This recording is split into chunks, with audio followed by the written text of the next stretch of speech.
The Indians said the evil god of the woods lives at Skookum Lake. Let's go camping at Skookum Lake right now. We get up there at midnight, and as we're driving the last quarter mile to the lake, suddenly this terrible smell appears. Skunk, wet dog smell. I stopped the van in the middle of the road, and we couldn't see a damn thing.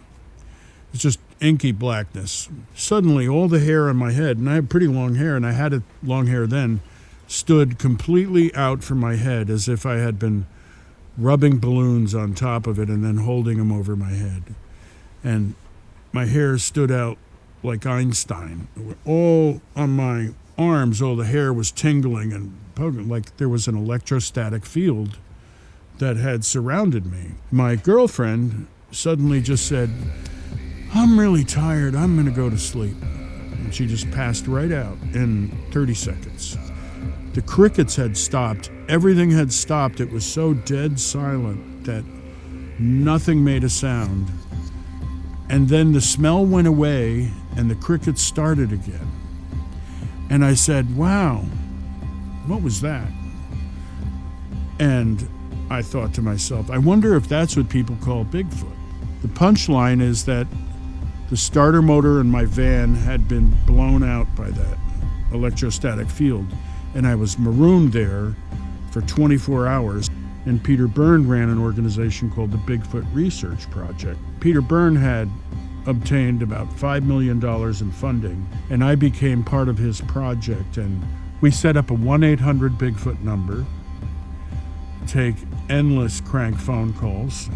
About 100 to 1 was how crank versus real calls were. Hired a bunch of real forensic scientists, led by Glickman, as I said, to study the Patterson film. So we dropped about $500,000 analyzing the Patterson film and publishing the Nazi report in 1998, where the goal of what we were doing was to try to get scientists and policymakers to take the Bigfoot phenomenon seriously.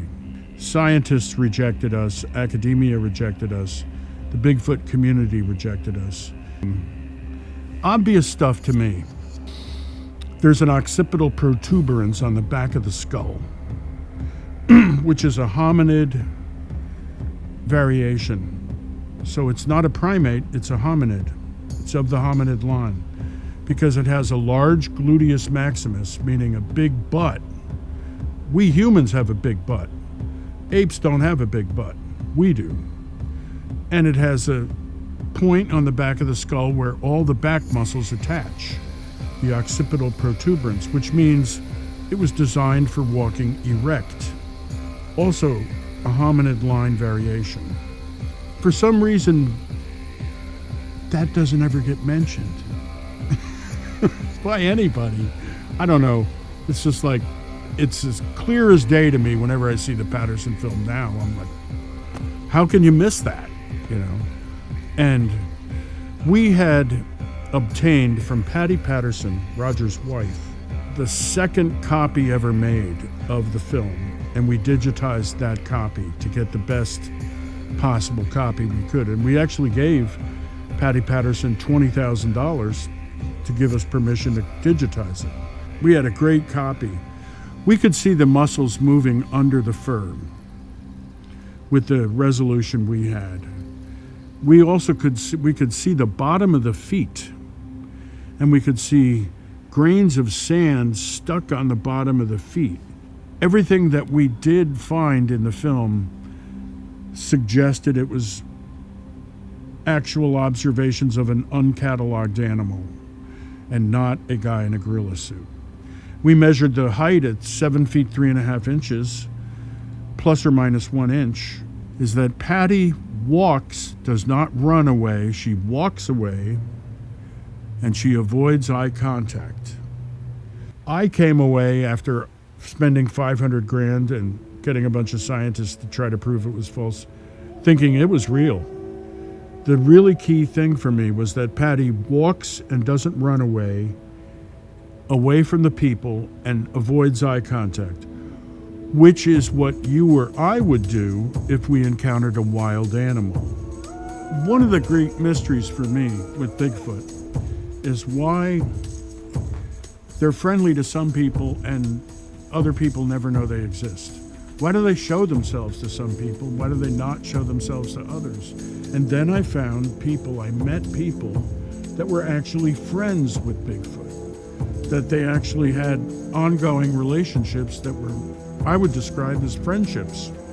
And a lot of these were Indian elders, and they don't talk about it. There are other times where I've stood in the woods with a Sasquatch right next to me, invisible.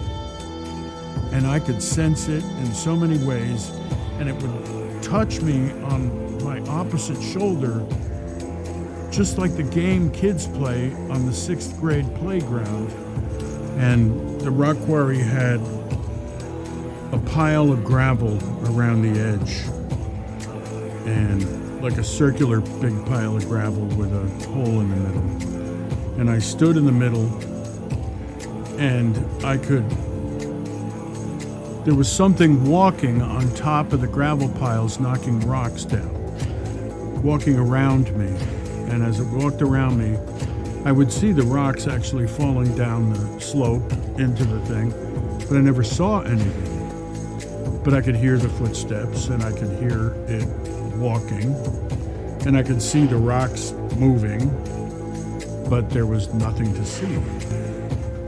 A Sasquatch floated by me in the lake, and I first thought it was a beaver, but then I realized it was a Sasquatch doing a backstroke, and he just swam by me without saying anything.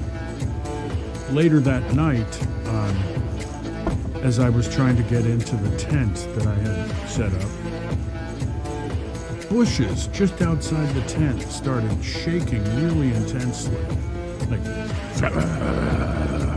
just really like somebody was really shaking them really, really, really hard. Once again, I didn't see anything.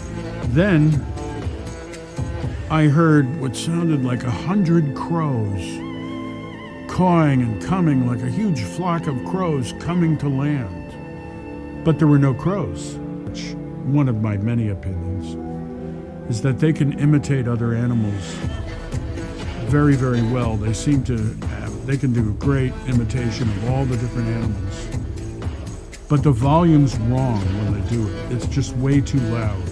So when I heard the 100 crows, it sounded like 100 really, really big crows. We would take videos of Sasquatch swimming across the Columbia River and then never share them with anybody outside our tribe.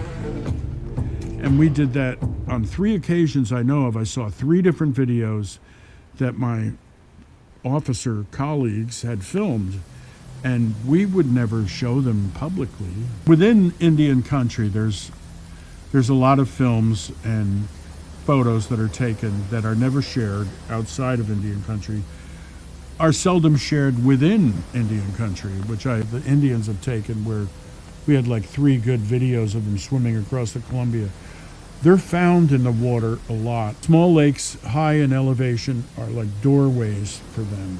When you really study Sasquatch, it leads you to once again embrace vitalism, because you start to understand that not everything you experience with Sasquatch can actually be explained in mechanistic terms. And it can't explain Sasquatch turning invisible, standing next to you. It can't explain Sasquatch telepathically talking to you. It can't explain Sasquatch taking control of your body and marching you around.